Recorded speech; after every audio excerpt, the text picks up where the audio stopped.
All right, I figured I'd make a video of a few things I do to give me peace of mind when I'm trailering. These items aren't necessarily required, but like I said, they give me some peace of mind. Now, one thing I went and bought was a hitch silencer. As you can tell, I've had this one a few years, and basically what it does is it takes your hitch from this to this. And as you can see, all it does is it just takes the play out of the hitch and pulls everything together. Now the brand I bought is Trimax, and like I said, I've had it a few years. I've had good luck with it. Now the negative reviews on Amazon basically state that people are shearing these bolts either when they're putting the hitch silencer on or taking it off. So what I assume they're doing is just way over torquing this. Now, you know, this is not a load bearing device.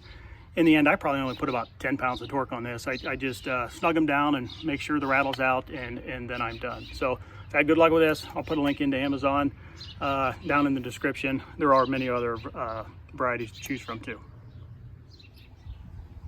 Okay, moving on back here, a comment on my trailer jack.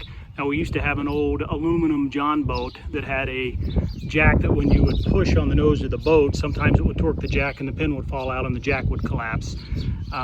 With the aluminum boat, it wasn't a big deal. I could pick it back up, but with this thing, that ain't happening. So what I decided to do was go buy I'll call it a spare safety pin, and pull that out. And when I flip my wheel up, you know, I can store it down here. When I flip the wheel back down, that'll basically just, you know, it's just an extra safety point there to keep the jack from collapsing on me by accident. I suggest getting a trailer lock. If you do any type of VRBOing type trips, we go down to Lake of the Ozarks quite a bit. Lock your trailer, put a cable lock on your spare tire, so hopefully they're both there when you need them. Moving on back, I do wrap we tow tower up, and I do wrap my tower to protect it from buffeting. I do have a different video on what I do to wrap this. That's basically just carpet runner, so I'll link that in somewhere below. Tires, make sure you run them at the correct pressure. Don't run them at, you know, your car 36 or 32. Trailer tires are different. I run these at 50. That's what they're rated at. Another thing, you know, this isn't necessarily trailering related, but we park our boat at an awkward angle in the garage, so this trailer tug comes in quite handy. There's plenty of other types out there. There's the regular pivot type dollies. The reason I got the trailer tug was I read some nightmare stories where that pivot type dolly can kick out and smack you in the chin. Now, with respect to this one, I'm okay, happy with it. It does better at pulling than pushing. It has a tendency to want to tip on me, so I do keep the trailer jack wheel very close to the ground when I'm using this thing.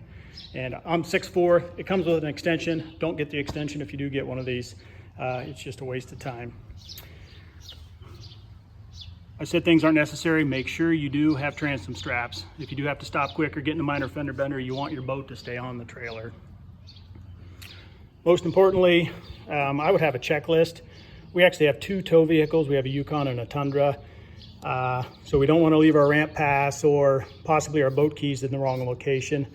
Also, quite often I forget to take the carpet out. So when I see this, I remember to take the carpet out because I actually had that piece blow out heading down the interstate one day and had to get a new piece.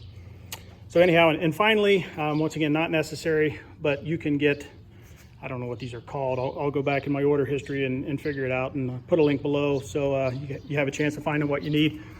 But basically they go on your trim cylinders. They just snap on.